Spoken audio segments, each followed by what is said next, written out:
Here comes chapter 4 of Double Grape.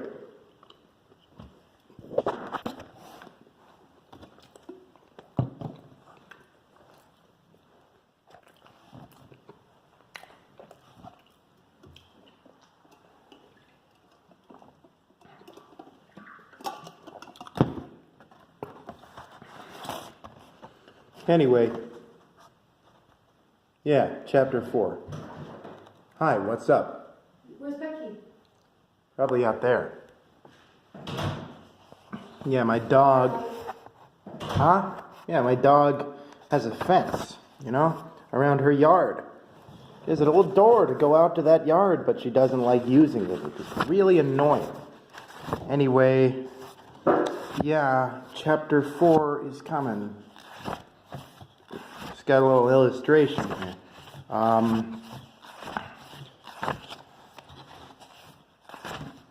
Here it is. So, this is one of the important characters in chapter 4.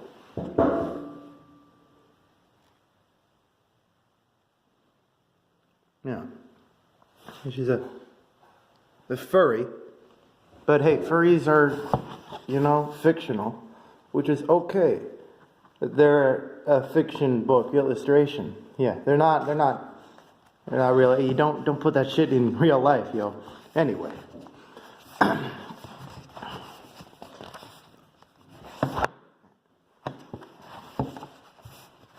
pulled pork burrito is a popular contemporary dish. It usually consists of either potato salad, coleslaw, or both, wrapped in any number not exceeding 4 of tortillas. Along with the namesake, pulled pork. Some restaurants give the sauce as a side dish, some put it in, and some leave it all up to the customer.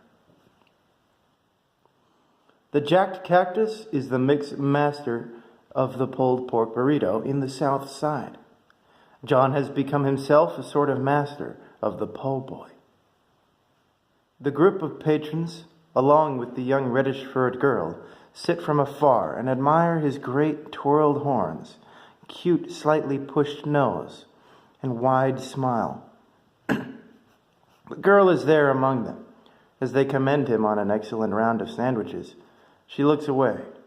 Soon as they begin to focus on the food, she sits up and eyes the demon occasionally, watching the booth at which her crew sits, letting them talk without her attention for a few lonely seconds so she can get somewhat less lonely of a glimpse toward the horned man. His skin is a beautiful pinkish green, sort of milky and pale while vibrant and glowing. He sweats in the desert heat. His horns are impressive, though not nearly as much as his arms. Her crew could care little less about this beautiful demon. The girl still pulls at her dress, revealing more and more leg, until it is almost indecent, which is not early, but the point at which her tail becomes visibly too close to her hind. The horned man looks her in the ankle and thinks about nuzzling the little thing, sticking his knuckles into her palms. Good girl, he thinks. Shut up, John. Do your job and make a good fucking sandwich.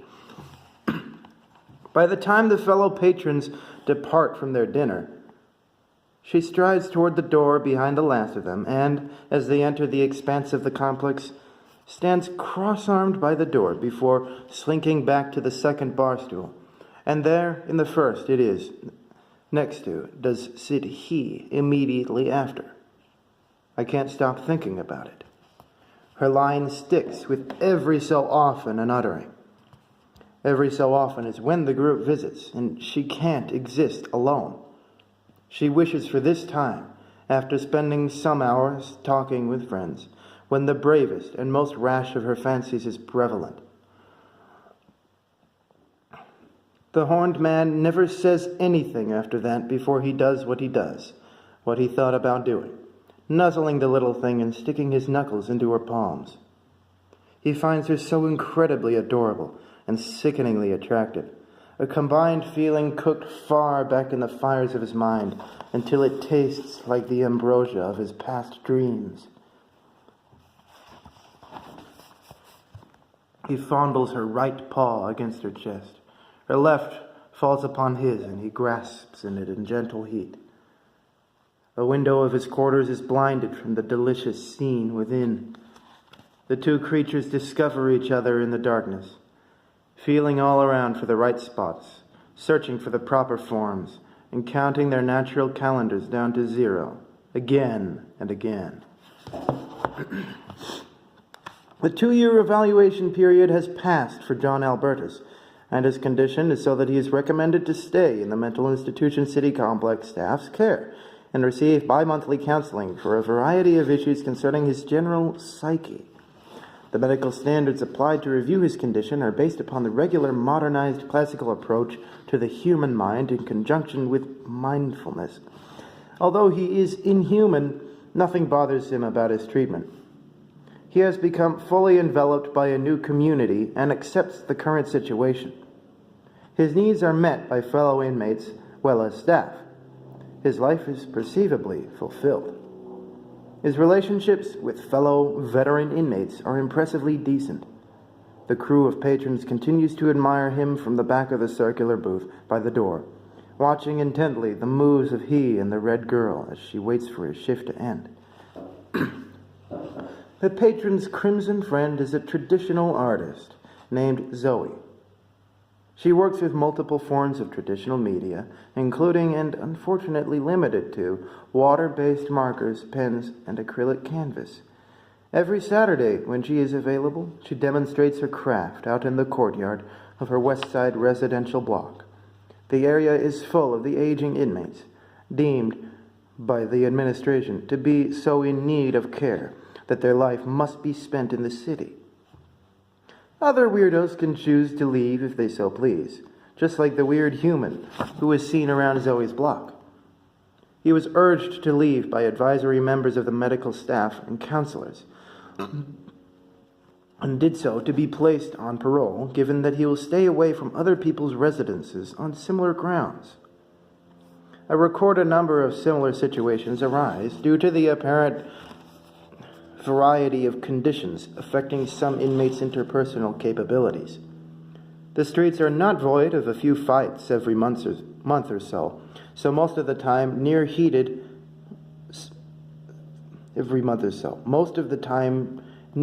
so heated as was that between she and the human. The permanent inmates reside in the western blocks, arranged in a T sprouting from the center tower. She is merely optionally permanent. Her experiences from the outside world are too unreal for her to revisit. Although the absence of reality stems from her paranoia and memory problems, the emotional placebo of living in such a wonderful place as the Mick is too powerful to let go. Timothy and John still walk together in the Arboretum. After a long and contemplative walk, Timothy opens more to John, neither dwelling on nor denying their very first meeting. They begin to try at describing it in any possible way without explaining the whole of the situation, and then look into each other's eyes and dismiss the conversation after the silent definition of its hopelessness. Plenty of feelings between the two are silent, and therefore they must continue their endless return to the Arboretum. The situation seems to both to be powered by the combination of their meeting that night, that fateful night, and their time together the next day, on which a tattoo parlor patron dusted them with cosmic appreciation. The look they give each other is not a mutual appreciation of eye contact, but closer to between a recognition of souls across lighted space and a desire for each to touch the other, such as the waves of a beach rise up in swells and graze the image of the moon, just before crashing down and ebbing back from the sand, as fear within both of their hearts is too sensitive to the reality of the faces before them. John lives right next to Timothy. They interact on virtually every day.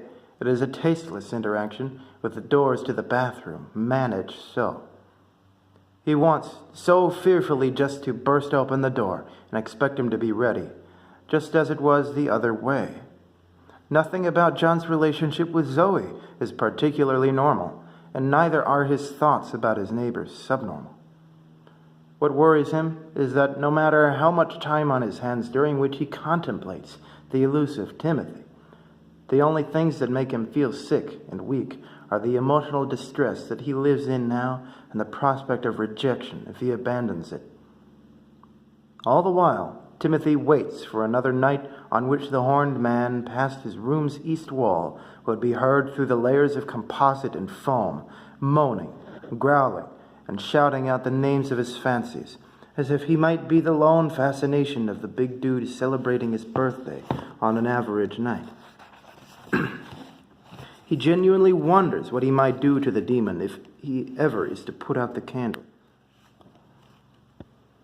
He prays to the dear universe that fearful respects of consideration may soon fall behind primitive, quasi-masculine behavior on a future night of similar fate, before John's life becomes settled.